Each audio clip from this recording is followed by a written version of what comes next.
Yo, what's up, everyone? Let me know if you can hear me in the chat. I have no idea how many we'll get in today. I just thought I didn't know if I was going to stream, to be honest with you, because not the most exciting of cards, to be fair, tonight. But we'll make what we can of it. We've got Richard Lartey in the ring with Nathan Gorman about to get the bell for the first round rung. But yeah, we'll just see how it goes. Just a casual stream, keep things going, keep things ticking over. I will be live on Boxing News TV after this as well to chop this all up, as well as talking a bit about all the news in the boxing week this week with some of the breaking news. Obviously, we don't really know what's going on with Deontay Wilder, do we? Is he fighting? Is he retired? What's the deal with him? But anyway, Nathan Gorman versus Richard Lartey. Lartey's a live dog in this. In fact, he's favoured by quite a few for the upset. Depends how Nathan Gorman fights, really. If he looks to box at range and not really get himself into a war, then he could sell on points in a bit of a snooze fest, or he could look to hold his feet and try and blast Richard out, maybe make a bit of a statement. But Richard's game as fuck, as we've seen before, when he fought Daniel Dubois, so Frank will probably want to sign him up as his kind of little gatekeeper, test his heavyweights coming through.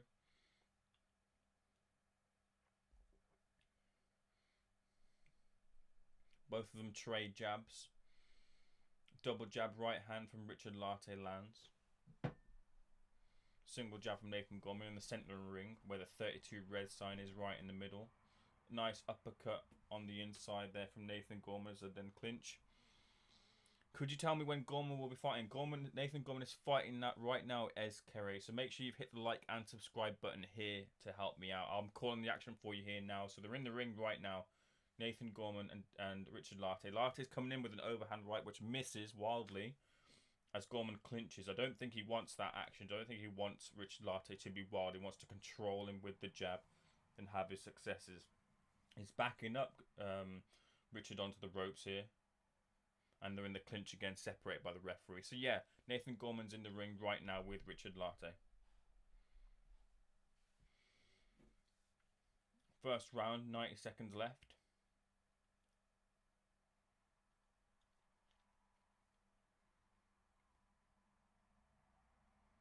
So make sure you all, if you're in here, smash the like button for me as it helps me out loads, and hit the subscribe button. Help me try and get to 180. I'm on 176, I believe, so every subscriber helps. Oh, jab comes in, and then you saw that Lartey was trying to wing in that right hand, but it just missed.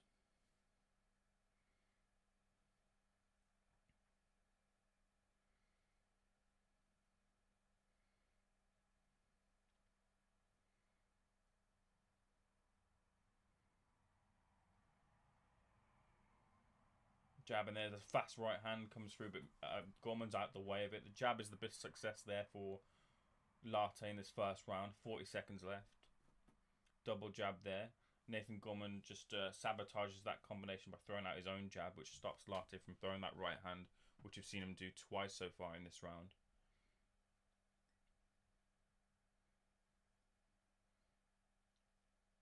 Lartey double jabs off the ropes to get himself back into the centre of the ring. A check left hook lands for Nathan Gorman, and an uppercut on the inside.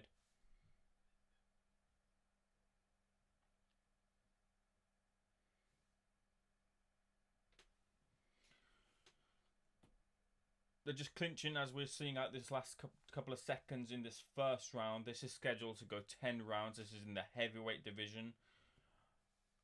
Nathan Gorman weighing some like 270 pounds. Not looking in the best of fight shape for Nathan, but he's been out of the ring for a long time. I think this is his first fight since the fight with Daniel Dubois. So he's had a lot of time to think and a lot of time to change things up.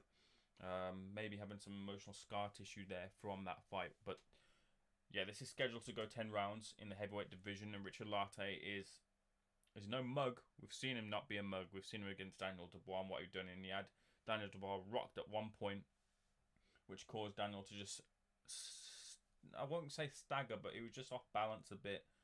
And then he came back with his own couple of punches as well, and eventually he dispensed of Lartey. But this is a good fight. This is good matchmaking here. Nathan Gorman getting the first round for me. But just holding his feet as well. Holding his feet a lot more. He's not moving as much as he did in the Dubois fight, obviously, naturally, with the power that Daniel Dubois carries. There's a jab from Nathan Gorman. Stepping back on the back foot here. Wings in the right hand. Just gets clipped with a left hook there, Nathan Gorman did, and then he clinches. Who is better in your opinion, Gorman or Lartey? Nathan Gorman is the better all-round boxer. But this is one of those fights where you can get clipped and you can get dropped. And he's got to be careful. So he's got to box well and he can't get caught with anything. So all round, the better fighter is Nathan Gorman.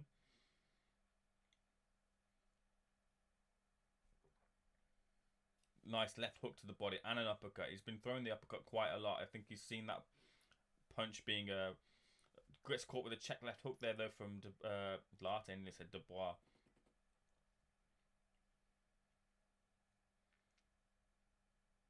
Just got to be careful here, Nathan. But that uppercut he's thrown quite a few times. He's seen that he can split the guard with that uppercut. Or come through. Because he's quite wide with holding his on his guard. Double jab there from Richard Lartey. And he just kind of bundles into Nathan. Yeah, J-Dav, sorry. Gorman is gross overweight for a professional athlete. Yeah, I mean, like, you know, in the heavyweight division, it doesn't matter too much about your weight. We've seen what Andy Ruiz can do. Nice little jab there and a right hand off of the ropes from Nathan Gorman as then Lartey then comes in to smother. But yeah, he's not looking in the best of shapes. He's still quite limber on his feet. He doesn't look too bad, but he could use it putting on a bit of muscle, couldn't he, Nathan? I don't know if he's got like a proper strength and conditioning team with him that give him, and then like a dietitian that give him everything that he needs to help him push on, because that's very vital. A lot of these boxers who are sponsored and get these opportunities have those things in their corner, whereas maybe Nathan Gorman doesn't have that. He was with Ricky Hatton, wasn't he? He's now not with Ricky Hatton, which would be a big loss to his team with the fucking experience that Ricky Hatton brings. Nice jab there from Nathan. Eats the right hand though. Doesn't want to eat too many of them. That was a solid right hand there and a right hand behind the head, which the referee should be admonishing Lartey for, but he gets away with it. But that right hand got through. Nathan Gorman backing up towards ropes, puts out a jab, eats a right hand and a left hook there, covering up here, shoots a two right shovel uppercuts to the body of Lartey. As Lartey flurries off of the ropes and gets through with a left hook in a 3-punch combination. The other 2 punches miss.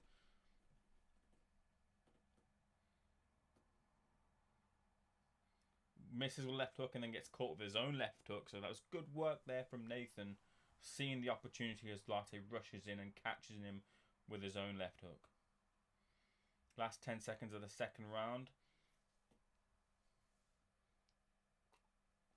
How old do we think Lartey really is? What is he, supposed to be 27? I've no idea. I like his ginger beard though. I wouldn't mind dyeing my beard ginger as well. Look at this. If I had the Lartey beard, I'd come in with a lot more success. Might be able even to moonlight as a Richard Lartey impersonator. But yeah, I like the I like the orange beard, but I'm not too sure about his age. He's getting to work though. Fair fox to him. Remember to smash the like and subscribe button if you're new here. It does help me out loads. Trying to get to 180 subscribers. So if you can help me out, that would be great. Now at 176. So yeah, hit that subscribe button and help me out. Interviewed John Ryder recently for Boxing News TV. You can go check that out as well. Really good interview there. John Ryder revealing that he could have fought Canelo and Alcatraz, but plans didn't quite come through for him, unfortunately. I think he'll probably end up fighting David Lemieux only for like a WBA final eliminator. Third round.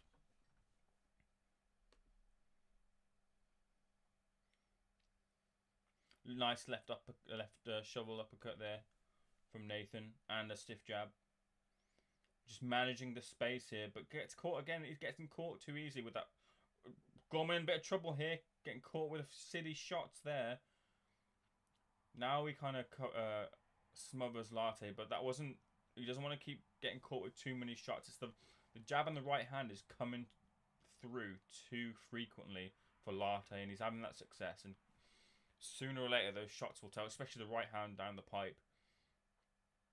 And he turns as well to kind of smother and clinch up with Lartey, he turns, and then he's open for that left hook as well, because he's off from the angle, and he's not aware of it because he's not looking. So he needs to switch that up and fix that before in the later rounds. If he doesn't see that coming, then he'll get caught and he'll get put down.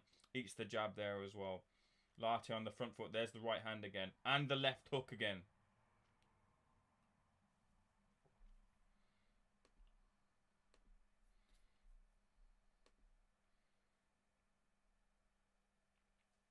Referees just admonishing Richard Lartey here because the heads have gone in.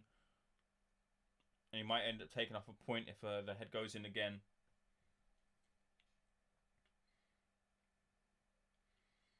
Pushing him back towards ropes. Then lunges in with the right hand. He's got to set that up off the jab, Richard Lartey, because if he doesn't, Gorman will move out of the way and then just clinch him. There's the jab there from Gorman and doubles it up. Moves back half step and another and another. Moving off to the right of the ring. A jab and a jab again. A jab again from Gorman, just controlling this distance. Trying to catch him with a check left hook as Lartey jumps in with a jab and a right hand but misses. Jab again and then a clinch here.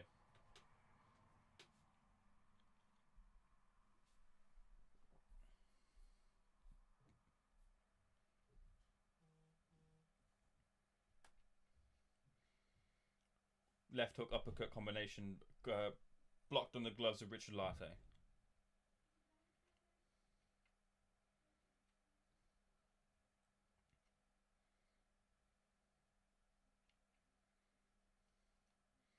Trading jabs, double jab, triple jab there from Nathan Gorman. That was good work. And then clinches.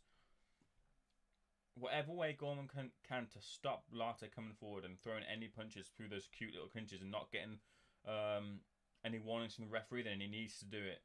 There's a triple jab there from Nathan Gorman. Good work again. And Lartey clinches this time. 10 seconds left in the third round. Jab again from Nathan. Lartey misses with the uppercut and then comes into clinch, and the bell for the third round rings. This is Lartey's first fight since Dubois, so he can be out of the ring longer than Gorman. Isn't it Gorman's first fight as well? Am I missing that? Am I missing a fight from Nathan Gorman? I think this is Gorman's first fight. Let's have a look. I should know this, shouldn't I? But let's have a look here. I don't think I've seen Gorman back in the ring since that fight. Yeah, so it's also Gorman's first fight back since Daniel Dubois. He's had a long time to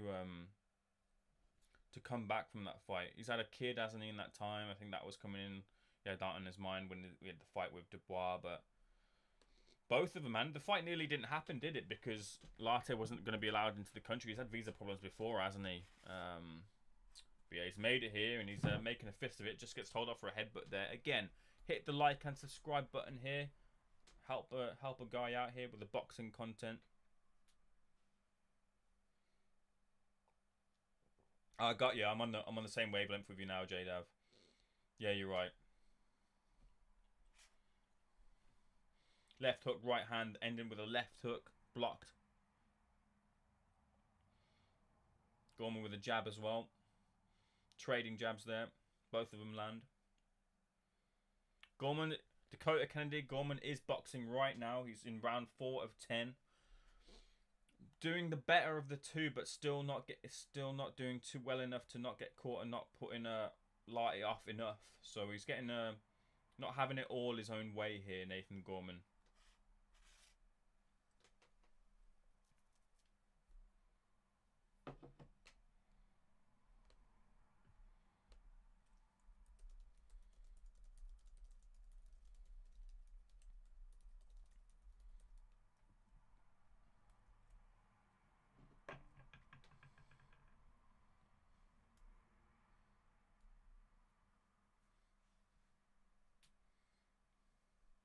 .90 seconds left. Well, about 90 seconds left in this fourth round. Not a lot of action really here to talk about. Not a lot of clinches here, which is really ruining the fight being fluid and the referee having to put in quite a bit of work.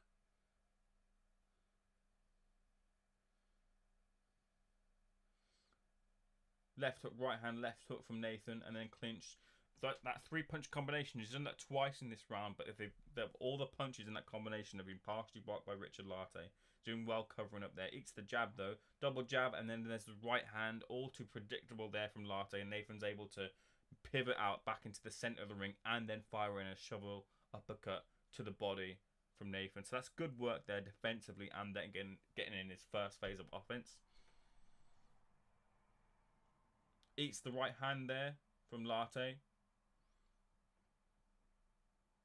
So you want to see Lartey set that up off of the jab, that jab in the right hand. Whips in a hurtful body shot there. Left hook to the body from Nathan Gorman. Lartey takes it. Those left hooks to the body will tell his age. And he catches him with a check left hook there as well. Right hand there from Nathan.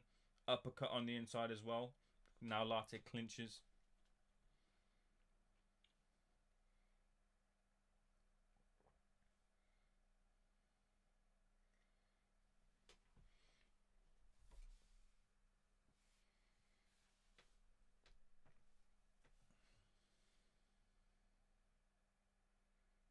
Ten seconds left of this 4th round.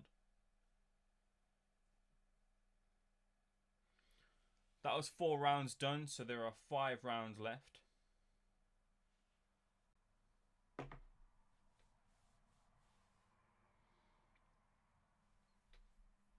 And whilst we're waiting, let's just get into a quick promo. Let's have a look here what I can show for you. Here's an interview I did with John Ryder. Check this out. Let's speak of opportunities. Eddie Hearn said recently in his IFL interview that there's a list of opponents to face Billy Joe Saunders. Those names are John Ryder, Rocky Fielding, Martin Murray, Dmitry Chudinov, and Eddie said he'd like to give it to a Brit. So that kind of rules out Chudinov. Are you aware of this plan to put you in the rematch with Billy? Currently, not at the moment. I'm not, but I mean, it's like I say, it's nice to be mentioned. There's been lots of talk of final eliminators again against the likes of Chudinov or Lemieux. So to be put in line for a world title would be nice, but listen, I'm prepared to go the hard way and fight a final eliminator again. But listen, if I can get the straight shot at Billy Joe, then why not? And we're back again now in the 5th round. That was me just speaking to John Ryder earlier in the week. Make sure to check out that interview. We're back in with the 5th round here. 15 seconds gone. More of the same sort of stuff. No real punches to really shout out about here. They're just getting told to break by the referee. His question here, how much power does Gorman really carry when he's not fighting Journeyman? Well, he's not really had a test, to be honest with you, for me to give you a real kind of big right hand there from Lartey. But Gorman takes it well, then shoots in a couple of uppercuts. Whenever Gorman takes a big shot there, like he just did then, he comes in close to smothering Richard Lartey, because Richard Lartey has not really been effective in the fights that I've seen him on the inside. So it's good work there to cover in and make sure that he's defensively sound. But he can't get caught with those shots there. And the right hand's been landing far too frequently for my liking. See, when in the clinches here, there's minimal, if any, work from Richard Lartey. So those clinches favour Nathan Gorman because he'll get in a few punches. Double jab. There's that right hand there. Nathan Gorman's static. He doesn't move out the way at all. It misses this time round, but there's no head movement, nor is there any upper body movement or footwork to get out of the way of those shots.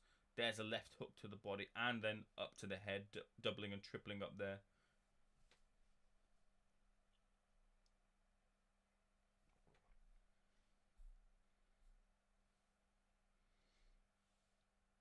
I mean, the thing with Gorman is he's mostly fought kind of journeymen.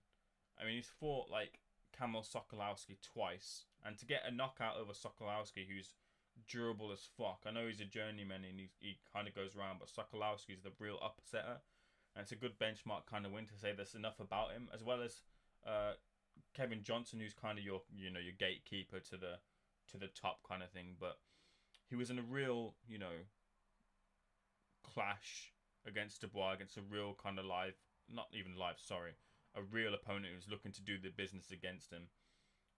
Right hand there again from Richard Lartey.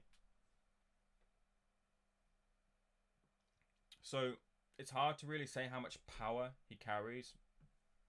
To be honest with you, I don't think his power's all that off-putting, and you can see that with Lartey here. It's the body shot here that's hurt Lartey. You can tell here because he's just back towards the ropes here now. 15 seconds of this 5th round. Let's see if Gorman can back up and drop Lartey here. Don't think he will, but that left hook down to the body really hurt Richard.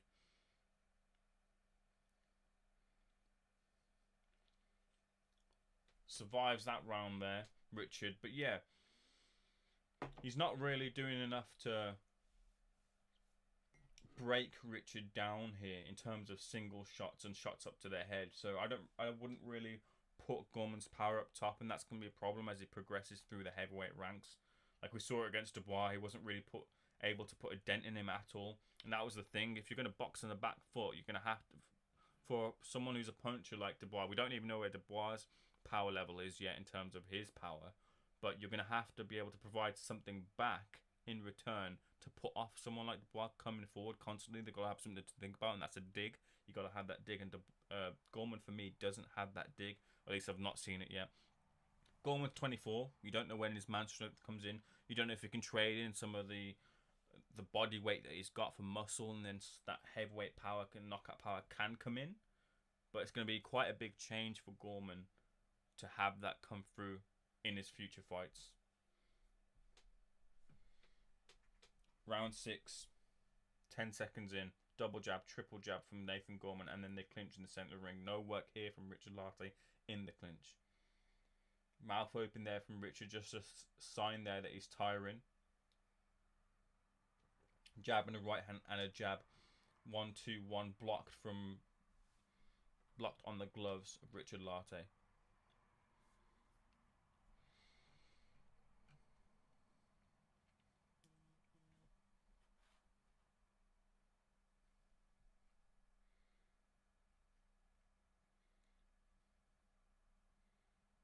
Here's the clinch again. No work from Richard, but no work from Nathan either. About a minute gone, and that's what Nathan's doing here as well. He's just shortening these rounds down with these clinches to make it a 2-minute round as opposed to 3. When we're saying about his weight and how overweight he's come in, that's going to help him shortening those rounds. Left up, 2 right hands there from Gorman was nice work there. Coming round the guard and coming through the centre of the guard to score those 3 shots.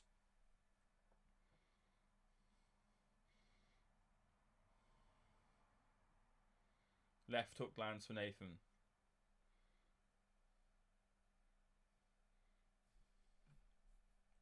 Let me know what you guys are saying as well. Uppercut on the inside there from Nathan as well. Trade left hooks, but Richard Lartey's misses. In with the right hands, just round the back of the heads for both of them. Referee doesn't tell him off, but he breaks them both. Gorman on the back towards the ropes now.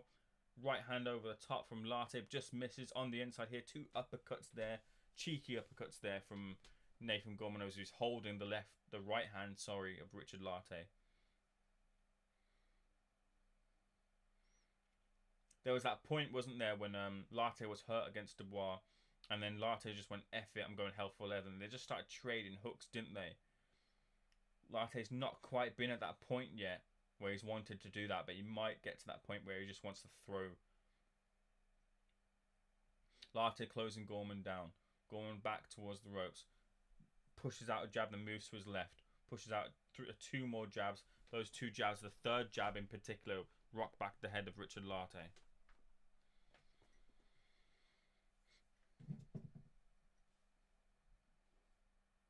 Jab and a right hand there. Just, it wasn't the most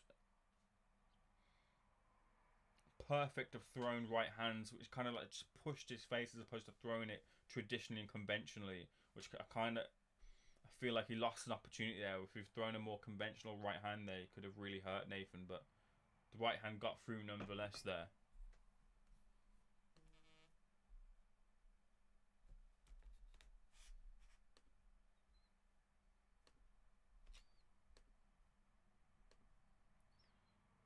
And the bell for the 3rd round rings. 3rd round? Sorry, 6th round, my bad.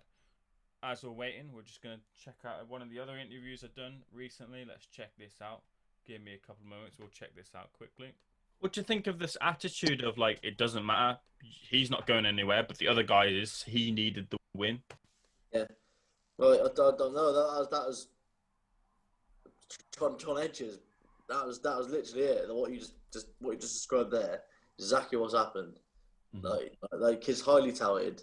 He's not won that fight. He's landed less punches. He's missed more punches, and he's been clipped with the harder, cleaner shots. He's lost fight, in my opinion. So yeah, I think there is room as well, like for a fight for you and John Hedges as well, because that'll be a good learning fight for him as well, and to get into a test with you as well. So like in the future, I think definitely seeing you and John Hedges would be something that obviously you'd be interested in. well, I've got a hunch that if he hears this interview, he's going to hear what I've just said. That might get under his skin a little bit. Not that I'm trying to get might rub him up the wrong way. 10 seconds in. And he might not like what I've just said, but if you don't know what I said, I'm sorry. I'm just speaking what I feel. Left hook there, but the clinch in here. Lartey just getting in the range there, but then not throwing, and that's going to be lead to his downfall here. Unless Richard's catching Nathan with anything here, then he's going to come up with the scorecard loss by unanimous decision. But he's not had the success because he's been all too predictable and coming in so far. I mean, he has caught Gorman with a few right hands, but it's been few and far between. There's a left hook. There's a right hand. The right hand comes through. If you can just come in a little bit closer and then throw that left hook and then the right hand, then he's going to have a lot more success and a lot more damage on the face of Nathan, but he's just not been able to do that. That's credit to Nathan, to be fair, for spoiling, just moving his body off onto an angle as well. There's the clinch again. And here you see, again, less work from Nathan in the first minute of the round, but then the last 2 minutes of the round, he comes into more of his own game.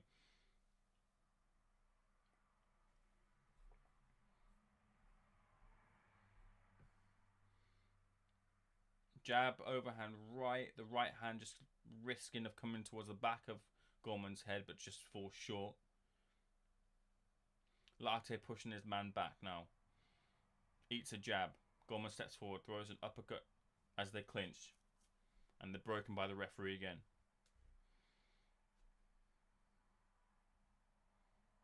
Jab caught in the gloves of Lartey. Double jab from Lartey in return. And then the clinch.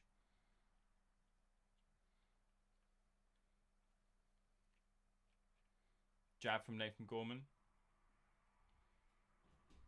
And then a left hook. Moves up.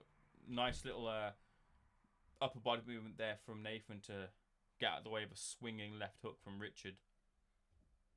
The trade jabs. That jab looked to have hurt Lartey. His back's towards the ropes. Nathan lets him off the hook here.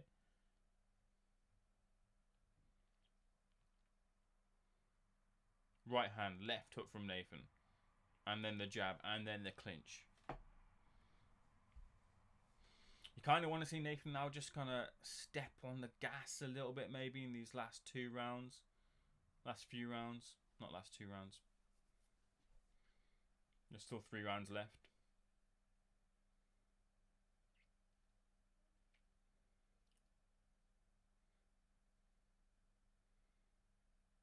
Solid jabs now are getting through for Nathan as the bell for the 7th round rings. Let's see what you guys are saying in here.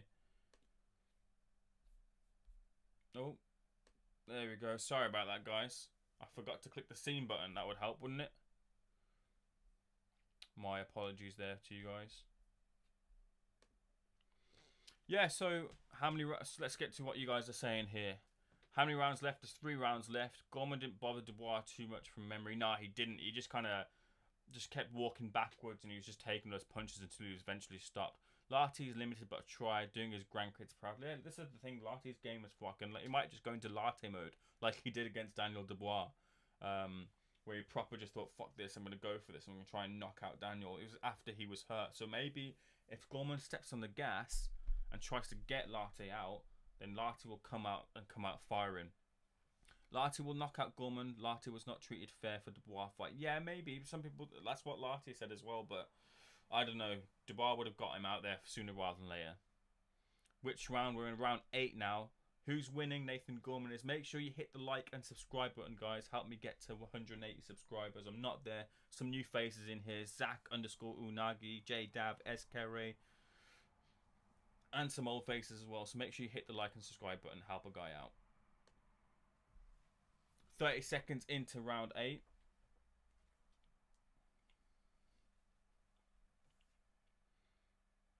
Here we go.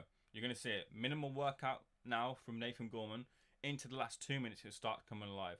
But Lartey's doing himself a disservice because in this first minute, it's not clocked on that Nathan's not throwing and he's not doing enough to step on this gas himself. I want to see more from Richard Lartey in these last couple of rounds. And I want to see Nathan Gorman stepping on the gas a bit here as well. Jabs from both men. Overhand right there lands for Richard Lartey. Partially. But Gorman's seeing it coming too easily. Back in the centre, uppercut, left hook. Nathan Gorman landing a 2-punch combination there. And a jab. There's good work there from Richard finding it was blocked, but he's coming up with a 2-punch combination to the centre. Jab to the... you want to see Lartey jabbing to the chest, jabbing down to the body, then jabbing up top, and setting up that right hand. He's got to vary the work here, otherwise Gorman's going to find it too easy to predict. But the problem is he's not countering either, really. It's like Gorman's is boxing to a strict game plan. And unless that game plan and those punches cause Lartey to truly be rocked, he's not going to push on the gas because he doesn't want to risk anything here. Which is smart. It is smart, it has to be said.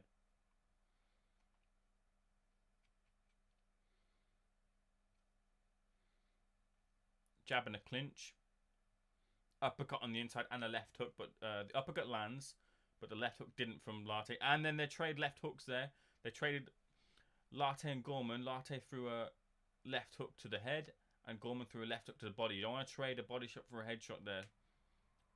Eats a stiff jab, Richard Lartey, but it's still coming forward. Got the earmuffs on. Eats an uppercut and a left hook, and then they clinch. Smart work here from Nathan.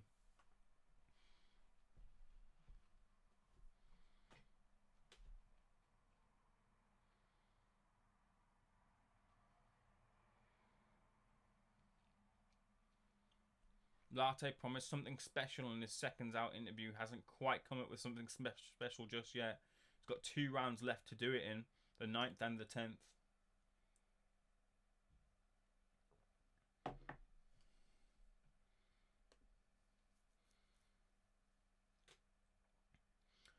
SK right now was round 8. It's just finished. It's about to be round 9. Is it close? No, it's not close at all. I'm not been scoring this, but Nathan Gorman's winning this fight. Is Gorman looking sharp? Nah, I wouldn't really call Gorman sharp right now. He's kind of laboured. He's overweight. He's getting through. He's limited in what Gorman does. And normally Gorman's shot selection, if you've seen him in fights, he's quite varied with it. But he's boxed into 2s and 3s. Similar combinations. The left hook, right hand, left hook, I've seen it time and time again. As well as the triple jab, doubling up, going to the body. But there's not a lot of freedom in his shot selection right now, which is telling me that he's boxing to a strict game plan. He's cautious of being caught with anything, and he wants to get through the W at all costs, you know, to build back up. That's what this is telling me in terms of Nathan Gorman's game plan and the way he's fighting right now. Make sure to hit the like and subscribe button if you haven't already, as we do these live reactions and all the big fights. Oh, no way! Mark Cable got 1,100 on Gorman by KO. My wife is going to leave me. Oh my god. I mean, I hope it comes through for you, but dude.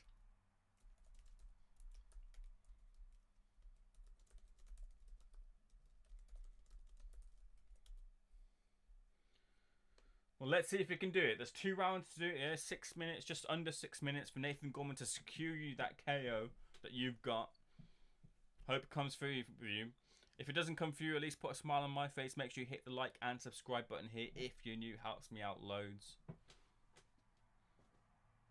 Hard left hook there from Nathan. Eats a left hook in return, but that right hand, the way that Lartey's throwing that right hand, it's not conventional. It's not straight right hand. It's coming really, it's winging like his elbow's still bent. I don't know if there's an injury there, but it's a really weird way to throw that right hand. Gorman tried a big uppercut there on the inside, whiffed completely with it. 2 minutes left in this 9th round. Jab from Nathan. Just touching the guard. Left hook to the body. Hurtful left hook there from Nathan as well. He hurt Lartey earlier, a couple of rounds ago with that left hook. Had Lartey pedaling back, but he's not really throwing it all that much either. Double jab, right hand there from Lartey, misses. The left hook got through from Lartey, but they clinch again. Back towards the centre of the ring, jab from Nathan. Pouring with a jab here, left hook, right hand, left hook. He's a left hook in return, Nathan. And then they clinch, right hand there, and they clinch from Lartey. Pushing him back now, Nathan is. Back into the centre of the ring. Just wearing down some time here. And then the right hand to the back of the head. Nathan really should be getting a telling off there from the referee. Nathan just grimaced there for some reason. I don't know why that was. He had a bit of a look on his face. Double jab right hand here from Richard. And an elbow comes in as well. They're told to break from the referee. I don't know if he was just maybe clearing his nose, but it looked like a grimace there from stepping in and holding his feet for a left hook there, then an uppercut. Left hook got through for Nathan Gorman to the body. He just needs to keep winging that left hook in. If he can get under those ribs, under the elbow of Lartey, he could cause him to backpedal again, but he's just throwing it singularly and in a phase of attack and then just moving off or clinching. It's a really almost cautious performance here. Winging right hand there from Richard and the left misses. Eats a right hand in return as now Lartey's backpedaling. Left hook, right hand, two right uppercuts as well from Nathan Gorman here. As Lartey's looking a bit weary now as the bell for the 9th round rings. Last round coming up now for anything spectacular to come in. Press for Mark indeed. Everyone in the chat, press 1 in the chat for me for Mark. Let's get that prayer in. 1 sec. I'm pressing 1 now. Let me get it up now. 1 second. Forget press F in the chat. 1. Pressing 1 in the chat for Mark here. Make sure to hit the like and subscribe as well. We're coming into the 10th and final round now. So make sure, if you haven't already, you guys, smash that like and subscribe button as it helps me out loads. Help me get to 180. I don't think I'm there yet, guys. And there's some new faces in here. So you got to help me hit that mark for me. 14 of you guys in here. Thank you guys for joining me. As always, we do these live streams here. Pressing that 1 in the chat here. 10th and final round here. 3 minutes for Gorman to see out. Let's see if Lartey looks to elect and kind of step on the gas here.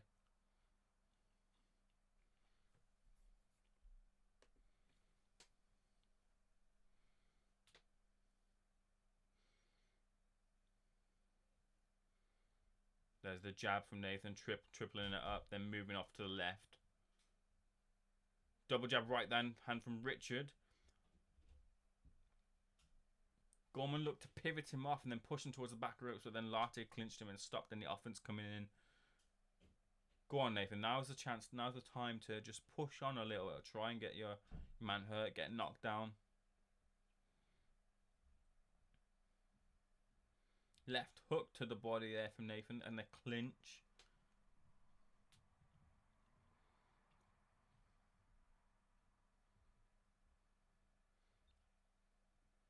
Jab from Nathan. Double jab there from Richard. Jab there from Nathan. Step into his left, but then a clinch. Smothers any hint of an action, bit of action there. Bit of offense there from Nathan. Jab from Nathan Gorman. Uppercut there from Nathan. Blocked. He pulls his man in and then the clinch inevitably comes. Nathan just blinking on the right eye. Marked up a little bit just under on the cheek. Double jab right hand there from Richard lands. Not enough fizz on that right hand to really bother Nathan.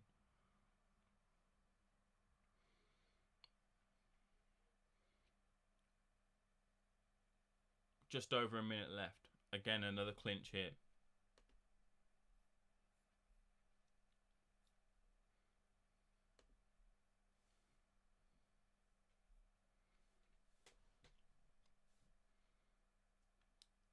Jab, uppercut, left hook. Here we go. Lartey's coming in now for a fight here in the last 1 minute of this final round.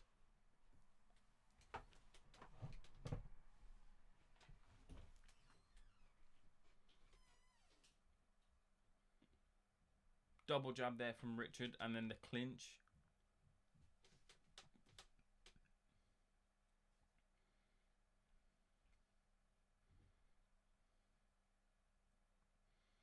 Single jab from Nathan. Last 20 seconds here. Left hook from Nathan as well. And then another clinch. 15 seconds left here for something special to happen.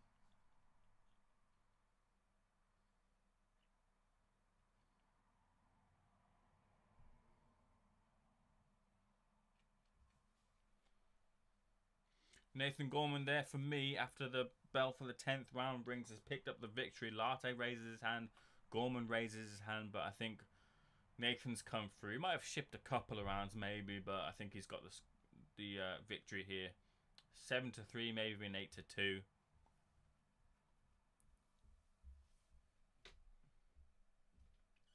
But yeah, Nathan Gorman here with the victory for me. Let me know how you guys saw it as well.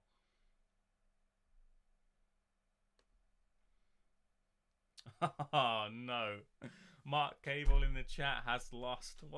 So Mark, you put on 1,100 on Gorman to win. How much would you have stood to win? Zach Uinogi, let me know if I'm saying that right, Zachy. Who wins Gorman versus Babic? Interesting fight there, matchmaking there. For me, the winner would be Nathan Gorman. Better boxer all round. Babic is a cruiserweight. Imagine shipping that much in weight. You're around 205 pounds. You're shipping nearly 70 pounds in weight against Nathan Gorman. And I know I'm not saying Nathan Gorman's the biggest cracker in the world, right? I accept that. But the thing is, he's a proper heavyweight.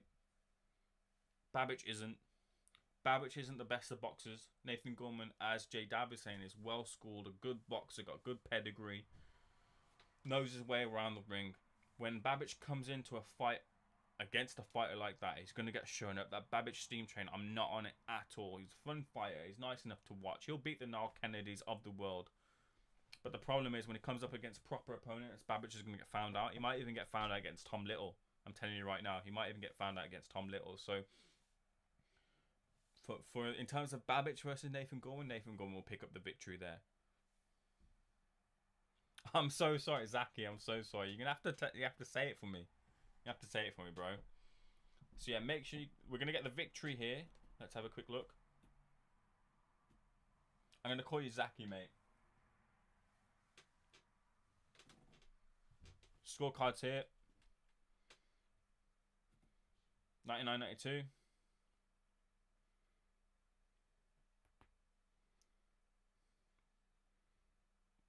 100 to 90.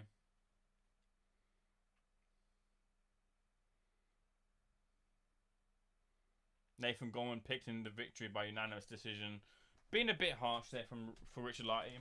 Might give him another round there, but all in all, you can't really complain.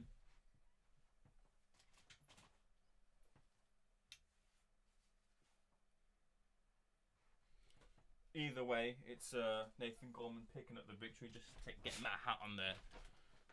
So, whilst we're waiting for the next fight, it's an sorry, I just saw your message, but I just missed it. Whilst we're waiting for the next fight, let's talk about some heavyweight action. Let's talk about some heavyweight fights. Let's talk about Dillian Whyte versus Alexander Povetkin. I'm gonna put in an interview here that I did with Al Sieser, who predicted. You guys have probably seen it. Some of you guys have probably seen it. That predicted Povetkin would beat Dillian Whyte. So let's hear this. Check this out. Let me know what you think of this. I told everyone what teams we should react for. This is a bad fight. This is a bad fight to take when you are 5 minutes before being a mandatory. Why? Whoever thinks that Povetkin gonna bank out easily, I can guarantee you, simply, they don't understand boxing. Dillian Whyte, he fought Lucas Brown, stopped him with tremendous knockout. Then he fights Joseph Parker. Touch and go. If this was longer round, it would have gone. It was very close. Then he fights Chisora, losing whole fight and finding a left equalizer, the check hook, which prevails. And then he fights Oscar Rivas, goes down, Oscar's biceps snaps, and Dillian wins it somehow. Mario Schwag, very poor. He just underestimated, but Marius really turned up and gave him a seriously competitive fight. Luck is running out, that's what I'm saying. No matter how talented Dillian is, unless he's absolutely ready for this fight mentally, physically he's going, because Povetkin is old school operator.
My bad, guys. See, this is why I need you guys in here. I'm talking whilst I haven't got any sound on. Oh god.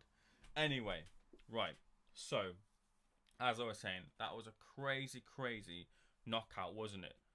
Dillian Whyte, Alexander Povetkin.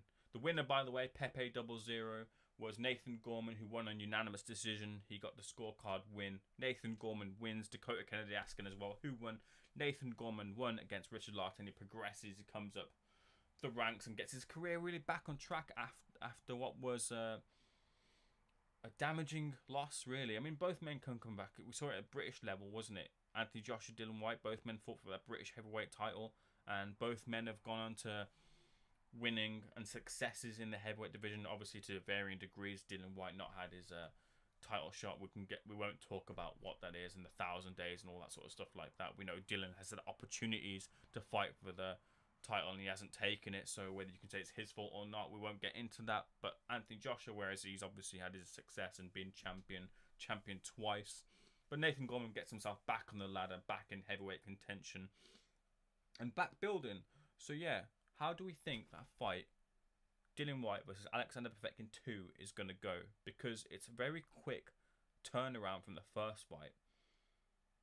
He can't really train yet. I don't think he's got the clearance yet from the British Boxing Board of Control with the knockout. So I don't know if he can train or get in the gym or spar or anything. So it's really cutting it short to get himself back onto the wagon, back into the WBC interim championship and winning that title. How do we think that fight will go? Because for me, right now, I'm picking Alexander Povetkin, because I just think unless Dillian's going to really force it on him and try and get him out straight away, if it goes the rounds, Alexander Povetkin, the more you keep him there, the more chance he has to use. He's just a wily vet, isn't he? He's always able to come up with some trick, some tactic to catch you off, because he's got that experience. He's one of the old school of the last generation, and Dillian Whyte hasn't learnt those tricks yet of the trade, and he might end up getting caught again by another one of those shots. And then what does that do for Dillian Whyte at the highest level? He'll have then lost to Anthony Joshua and then lost to Alexander Povetkin twice. And arguably, people might say that people had him losing to Derek Chisora the first time round, losing to Derek Chisora the second time round, but a left hook kind of pulled him out of the fire. And then against Joseph Parker, he was on his way out, it seemed, in the 12th round. There was a couple more seconds he could have gone. So it's a really precarious position for Dillian Whyte to be in. I'm not sure about the move to fight Povetkin. And I'm not sure about...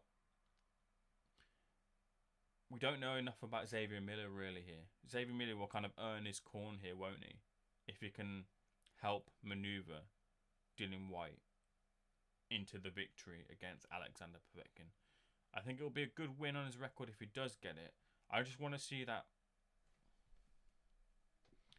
Whyte had Povetkin down twice already. Early stoppage for Dillian in the rematch, says J-Dav. This is the thing though, but then how does he go about that? Because if he's... Povetkin still carries that power, and he's just got to be careful not to get countered with anything. We saw the uppercut in the first one. We didn't see much of the left hook, but that's because I think Dillian was wary of the left hook and keeping himself out of position to get that left hook landed on him. What about the left hook this time around? That devastating punch of Povetkin. If that lands on Dillian Whyte, it can be lights out this time a second time round. So it's a really risky fight, a really risky affair for Dillian.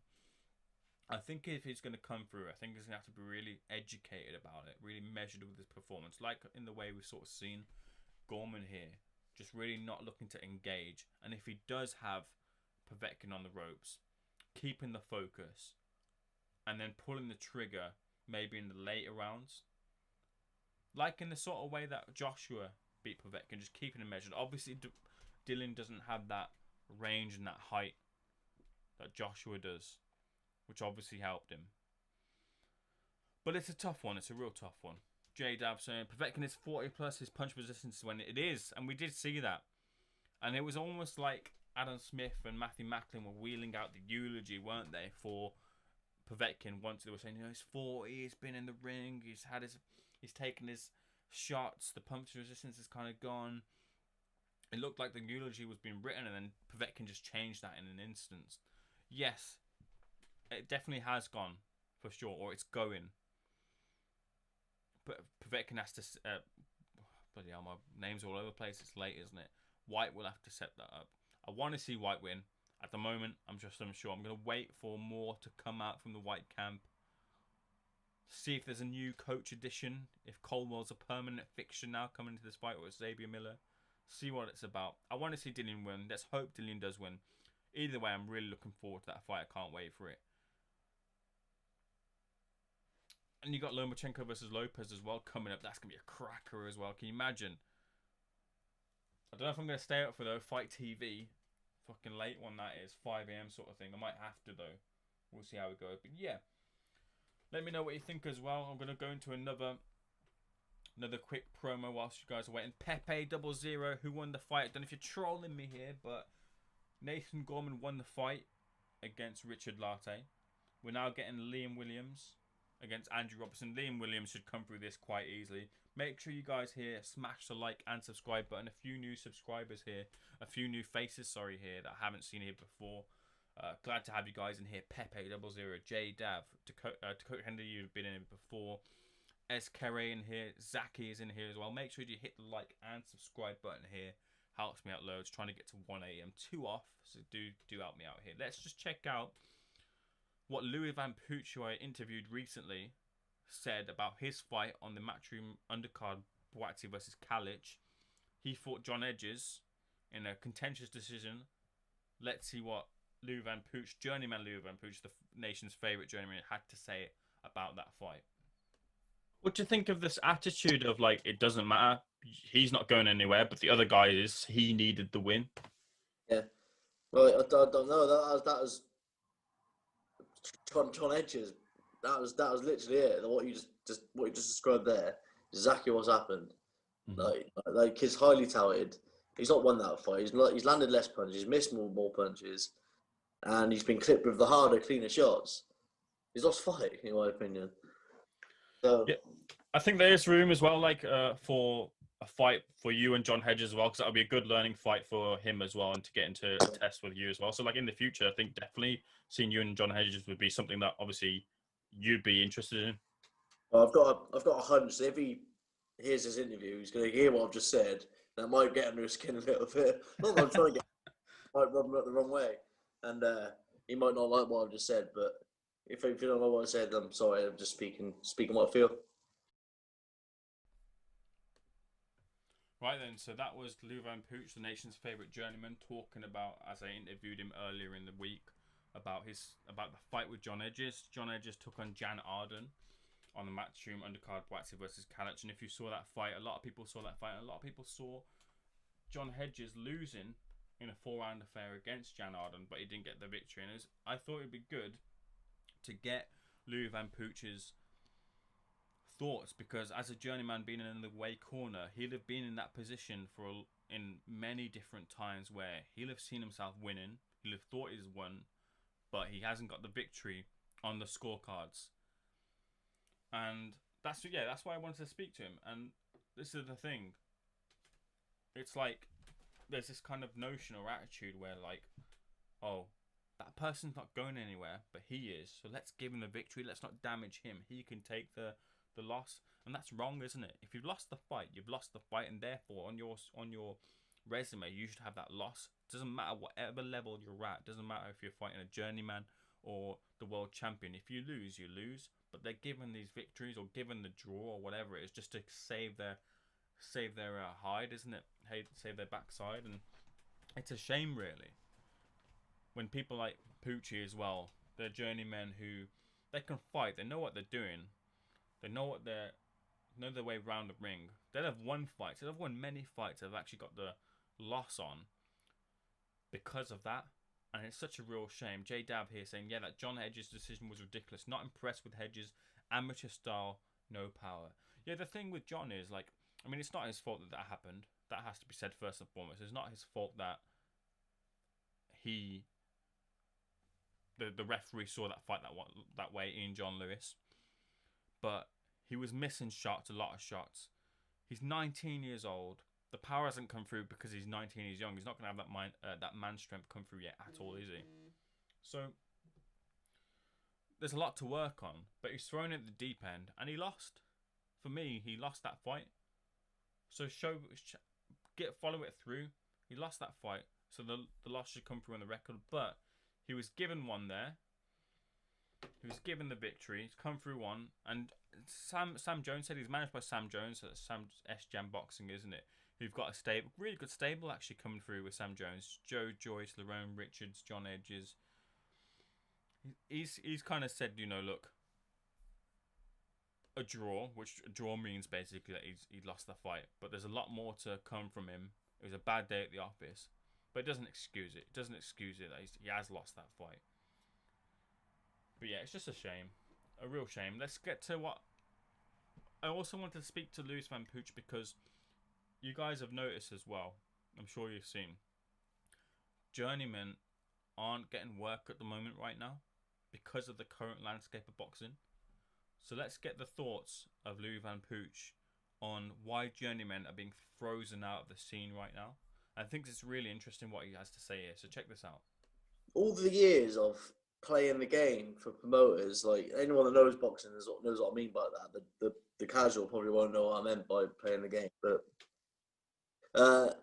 like all those years of sort of doing a favour and losing fights and X, Y, and Z, it's come back to bite me in the ass a bit now, because like now TV, all the fights at the moment are all TV based, and every TV producer is looking at my record going, oh Jesus, he can't fight, that's crap, we're not bringing him in. No matter what the matchmaker says, it doesn't look good when it flashes up with I don't know, John Doherty, who is 10-0 or whatever he is now, versus Lewis Van Pooch, who's 120 odd and 2 draws. Do you know what I mean? So it just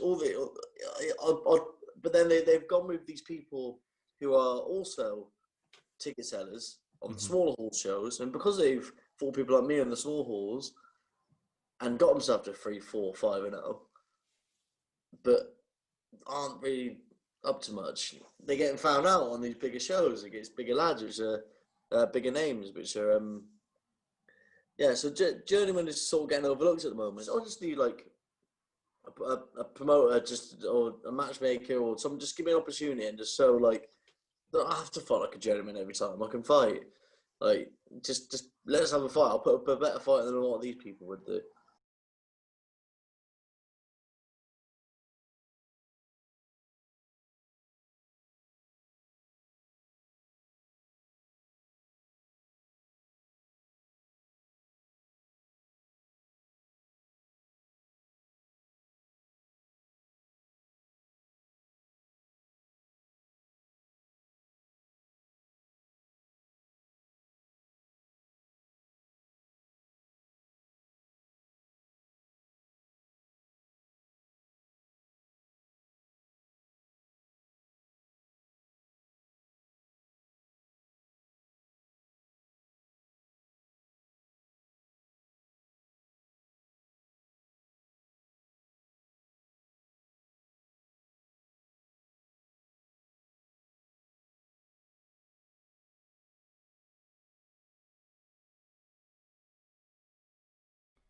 So that was, sorry, again, I've pressed that button, but I've done it now. I've sorted it out right now.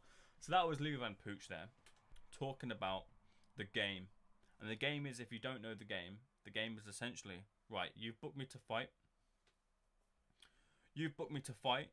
So I'm going to come. I'm going to expose your guy a little bit. I'm going to give him some work. I'm going to make sure it's competitive, but I'm going to lose. And on the other hand, your fighter's not going to knock me out. That way, it's not going to risk me losing any potential paydays for fights that I've booked in the future. Because if I've booked myself 4 fights in a month, and the first week of the month I've got knocked out, then I've lost out on 3 paydays. And if that's $1,000 per fight, that's $3,000 I've lost out on because you've knocked me out in the first fight. Hopefully you guys can hear me now. That's an error on my end. So that's the game that Louis Van Pooch has been playing and helping out those promoters. And when promoters have lost fights because a fighter's pulled out, Louis Van Pooch on a Wednesday gets a call and he's rescuing John Doherty's and other fighters of the world, keeping their fights on there because he's still available and they're able to fight. He's put himself in that position, given a lot to the game. And now that promoters like Eddie Hearn have said, oh, we can't match our fighters with those with bad records, people are looking at Louis Van Pooch's record and saying, oh, 5 wins and 138 losses, he's crap, he's rubbish, we can't put him on there. When the fact of the matter is, when you're a journeyman, you can fight, you know your way around the ring, you know your way how to protect yourself, defend yourself, because you're protecting yourself and defending yourself from getting knocked out because you want that payday for the next few weeks. You know what you're doing in the ring, you know you can test them. But instead they're getting these other fighters who are coming in like that Anthony Fox, or the one that Dalton Smith fought that got knocked out in 1 punch. And John Hedges was apparently in line to fight. This is, if you saw the interview with Louis Van Pooch on Boxing News TV, which everyone should check out.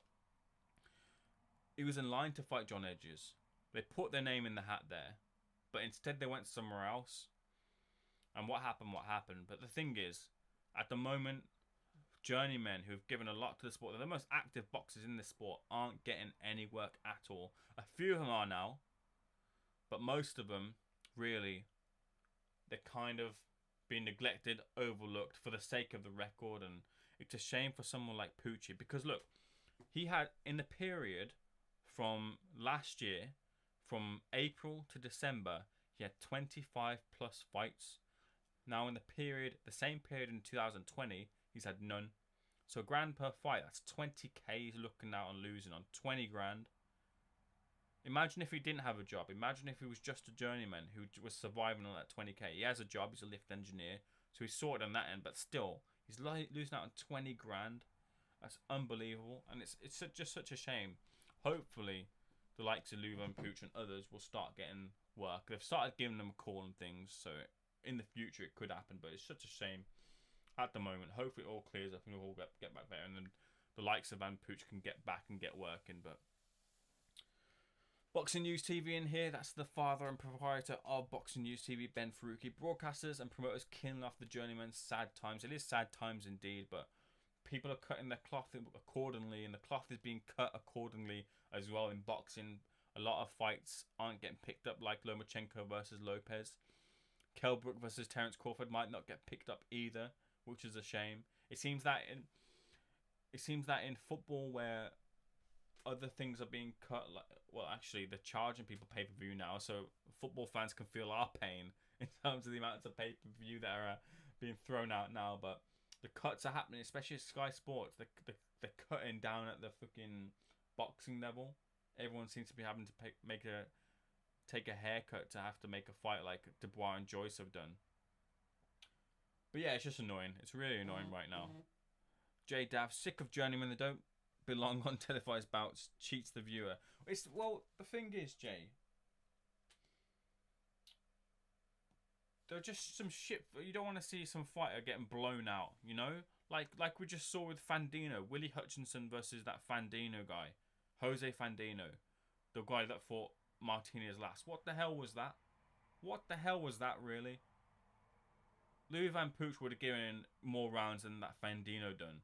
So that's what I'm saying here. And journeymen don't have to fight like journeymen in this new climate either. Don't have to be looked at that kind of perspective. They can change the perspective in terms of promoter, because they know how they have those skills. So this is what I'm saying here. I'd rather see a Van Pooch in the ring with Willie Hutchinson than a fucking Fandino in the ring. So That's my point there. I think we're now getting Andrew Robinson coming into the ring now. He's making his ring walk against Liam Williams. This should be routine here. I don't see any possible upsets. We saw an upset earlier, Muhib Fazaldin. I hadn't actually seen much of Muhib at all, to be fair. And he fought a fighter who was expected to beat, but Muhib, there's this, whenever you hear about the whole, you know, Nazim Hamed style, and you see people trying to replicate that, there's only one Naz. Don't bother replicating it. Just do your thing. There are a couple of fighters with a tag, Dennis McCann and Shabazz Massoud, have got a bit about them, who maybe you can give them a pass for that tag when people put the tag on them. But a lot of these fighters who are just half slick are getting that tag, and it's just getting repetitive and annoying. But Muhib Fazaldin got upset here, but I don't see upset here tonight. But I don't see any upsets happening here with Liam Williams coming through. And eventually, hopefully, it won't be this year, because I don't know what they're trying to do. They're trying to set up Andrade Charlo or some shite like that. Andrade, I don't rate Andrade at all. I really don't. He's fought rubbish. Who was the Polish fighter he fought? Maciek Sielecki. He had him down in the first round. He could have stepped on the gas, and he just floated. He just floated to the 12th round decision. It's like, why? What's the point? Just to be slick and just to prove how slick you are against a beaten opponent, essentially. I think eventually when Andrade steps up in levels and steps up the competition, he'll get found out. I don't know if it'll be Liam Williams, maybe, but Liam Williams will definitely give him his toughest test to date compared to some of the fighters he's fought recently. So yeah, I don't really rate Andrade at all. Some do, I don't. Liam Williams just coming out to the ring now to Seven Nation Army. If you're in here, smash the like and subscribe button. If you're new, help me get to 180. Go Liam. He's not the best British boxer, but he's my favourite. Yeah, the thing with Liam is he's come along really well in the last couple of years. He's improved under Dominic Ingle. You can tell he lives a life. You can tell he's all about business. And he's really perfected his craft and what he does. I think he's really good at what he does. And what that fight against Atlantis Fox, where it was supposed to be like a 50-50 and a really tough test, he just blew through him. Absolutely blew through Atlantis Fox. Made Atlantis Fox look a joke, to be honest with you. So Liam Williams defending his British middleweight championship here against Andrew Robinson.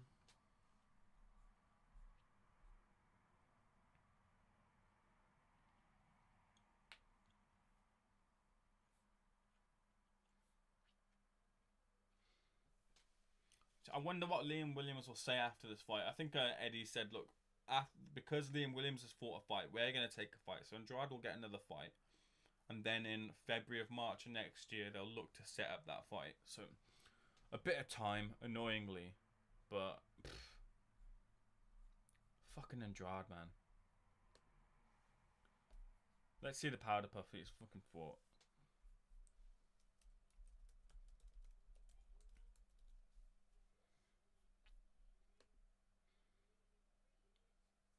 Right, I think this will go 4 or 5 rounds at most.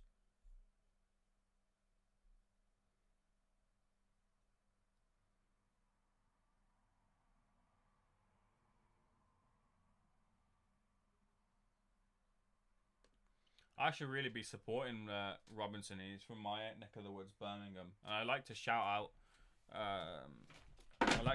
Midlands fighters, but the thing is, I don't really have much faith, to be honest with you, in Williams. There's some good fighters coming through. We saw Lennox Clark putting a good performance against Lerone Richards at Midlands Mayhem. Shabazz Massoud, you can say he's more of a Stokey, but it's around that area. But yeah. If you're in here, smash that like and subscribe button as we're getting ready for the final fight here. And then after this, I'll be live on Boxing News TV, cutting up all the action that we saw here tonight, as well as talking about some of the latest news in boxing, chopping it up with Ben Faruqi, host of the Boxing Asylum. Hopefully, if he joins, Steve Wellings, but we normally have him on. I'll give him a shout out here, Steve Wellings and the Boxing Asylum gang. You can catch them at 8 PM on Sundays, every Sunday, every week. Best boxing podcast out there. And Elliot Foster as well, who is our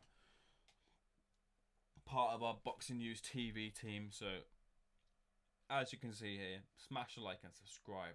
Follow me on Twitter and Instagram, and follow Boxing News TV on YouTube as well. So, we're about to get the bell for the first round. This will be all business, this. Got on double duty here tonight, and his final duty is to see Liam Williams through with the victory against Andrew Robinson. Bell for the first round rings.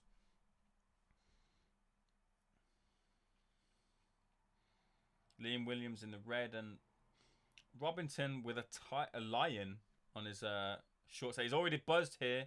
Andrew Robinson caught cold there with a right hand. And another right hand gets through from Liam. That guard is high. It doesn't really look like he believes in his guard here, Andrew Robinson.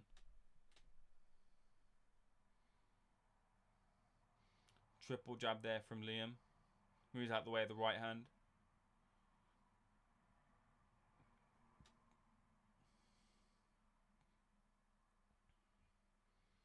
Left hook to the body and upstairs from Robinson was nice work. Eats another right hand.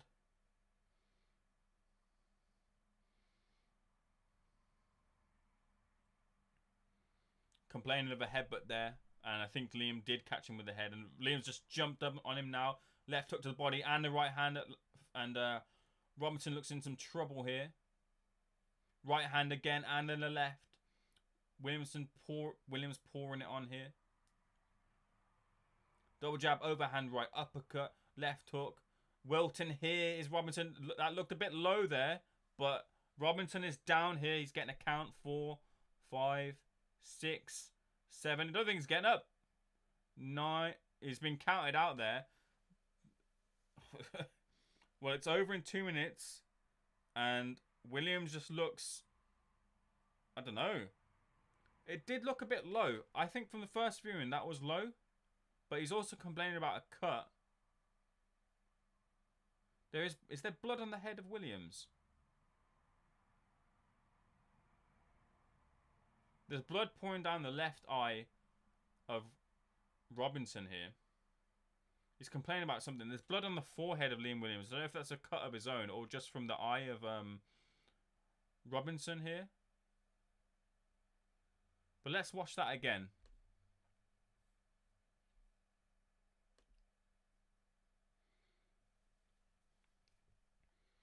But I mean, what a real disappointing performance there from Andrew Robinson, who still looks pissed here. Looks really pissed. Right, here we go. Jab. Right hand to the body and the heads clash, sure. Right hand on the inside from Williams. She's complaining about the cut. Right, but you got to protect yourself at all times. You got the cut, but you got to keep going. Right jab, right hand comes through, right hook comes through, right hook comes through again. Left. Here we go. Was this low? Nah, it was on the belt line. Right, so initially I thought that was low, but it wasn't. It was a great left hook to the body there.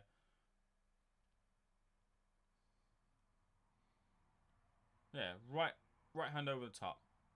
Uppercut misses. Left hook misses. Right hand comes through. He's wilting here. Right hook to the body and then really hard left hook and then he just drops. And he doesn't get up. But yeah, look. There's a clash there of heads for sure. And that caused the uppercut, sure. But you got to continue on. You're a boxer. You got to continue on the fight there.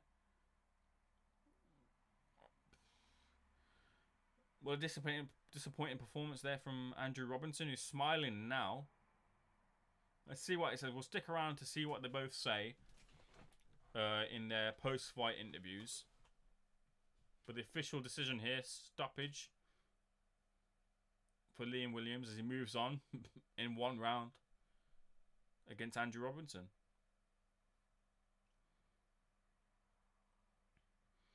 No Sugar Ray Robinson here.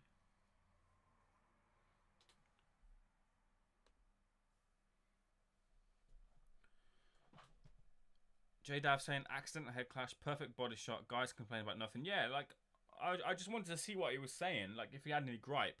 I thought maybe on first initial view it might have been low because it happened so quickly and the camera angle. But it wasn't. It was a great shot.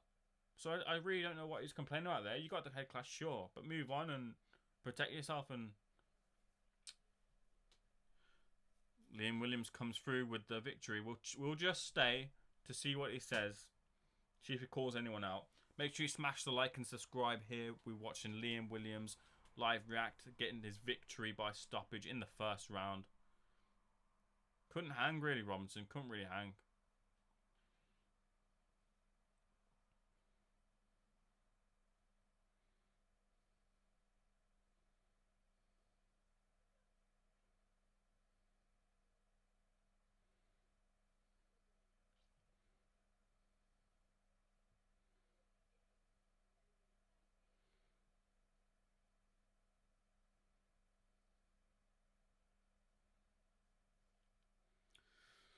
Bloody hell. Maybe you wanted that to at least go a few rounds just to see Williams get some work, but what was that really?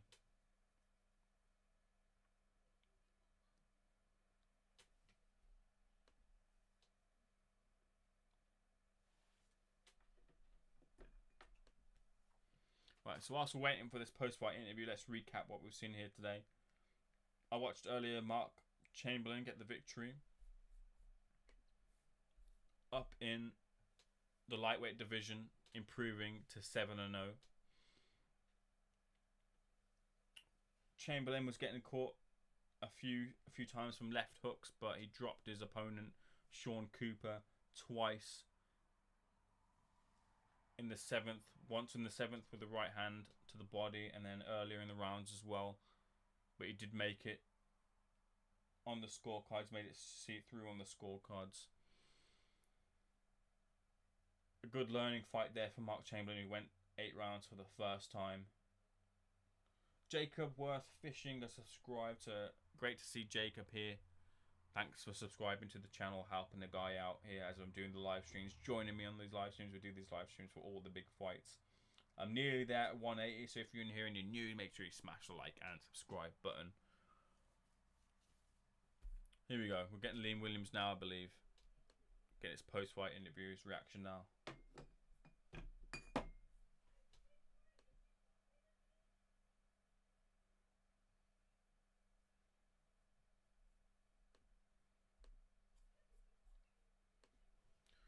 What a crazy fight that would be. Liam Williams versus Sergey Derevinchenko. That would be absolutely unreal. What a fucking war. You don't know how much the Golovkin and Charlo fights have taken about Derevinchenko. He's durable as fuck always, isn't he? But both Williams and Derevinchenko being tough there.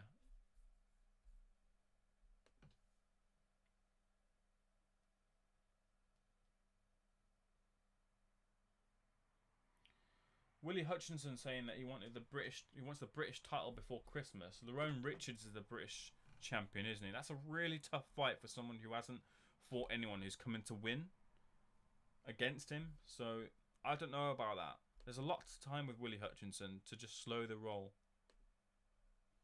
Right, here we go. Liam Williams here.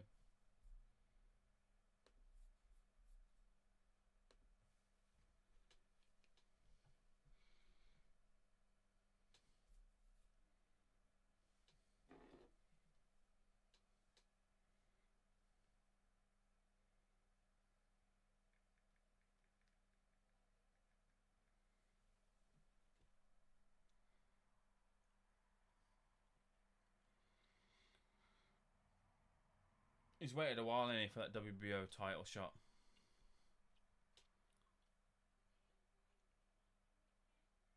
And Dom's done well with him, ain't he? Dom gets a lot of flack for stuff, but he's done really well with Williams.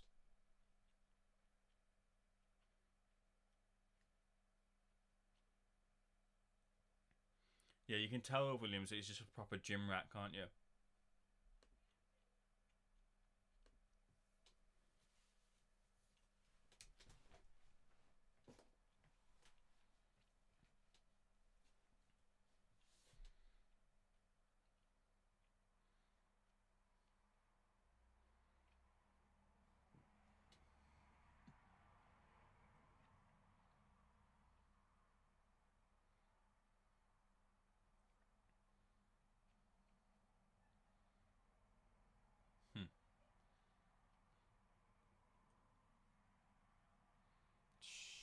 And is he durable? I don't know. Andrew Robinson, that is. What a rubbish that was. I don't want to be too harsh, but just... I suppose it's levels, isn't it? Dominic Ingle has recently lost Kell Brook, hasn't he? Kell Brook has left the Ingle gym. He's training by himself, he says. We'll be chopping that bit of news up on Boxing News TV post-fight show. Williams versus Robinson, as well as talking about some of the other bits of news in the week. So make sure you flick on over to Boxing News TV. We'll be chopping up all the action from this card, as well as some of the fight news here in this week. I'll be there hosting that live.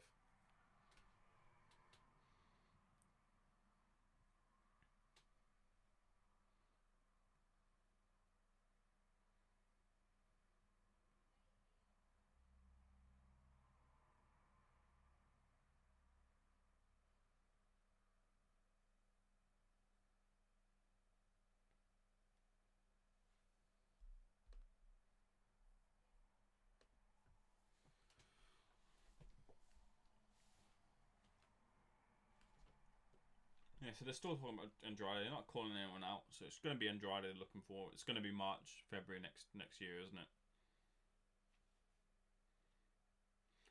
So Bunt is confirming that there's a cut on the top of Williams' head.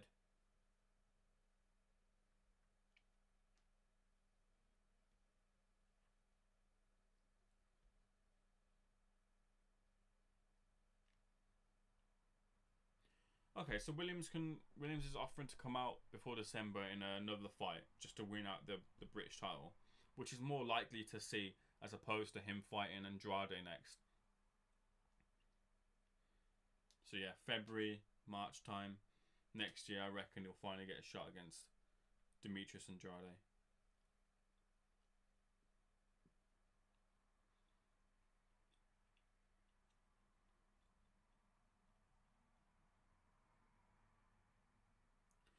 Alright then, there's no need to stick around. I'm going to start heading out here. So thank you to everyone who is in here chatting away with me. Thank you to JDav, a new face here I haven't seen here before. Smash the like and subscribe button. Thanks to Pepe00. Thanks to Dakota Kennedy. Thank you to Zaki. Thank you to Eskere, if I said that right. Thanks to Mark Cable, who bet 1,100 on Gorman by KO. His wife isn't going to be happy. I hope we can get a live reaction of that. I'm going to be live reacting to this card with Ben Faruqi and others on Boxing News TV now. So once again, smash the like and subscribe button. My name is Ames. I've got much more boxing content coming your way very soon. Look out for that on the channel, as well as check out some of the other content on the channel as well, and my interviews on Boxing News TV. Been heavily active over there, so make sure you check them out. Make sure once again you smash the like and subscribe button. I will probably be doing a live stream if I can stay up for Lomachenko versus Lopez, so do join me on here as well.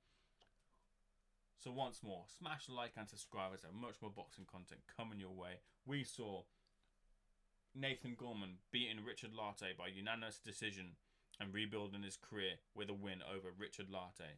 And we saw Liam Williams obliterating Andrew Robinson, his mandatory challenger, in one round after there was an accidental head clash, a cut on the hairline of Liam Williams, and a cut on the left eye of Andrew Robinson. But Andrew Robinson just got blown out after Williams just went from gear 1 to probably about gear 3. And a peach of a left hook to the body landed. And Robinson couldn't answer the count. So that's tonight's action. I'll be reviewing that on Boxing News TV now, so head on over. My name is Ames, and I'll see you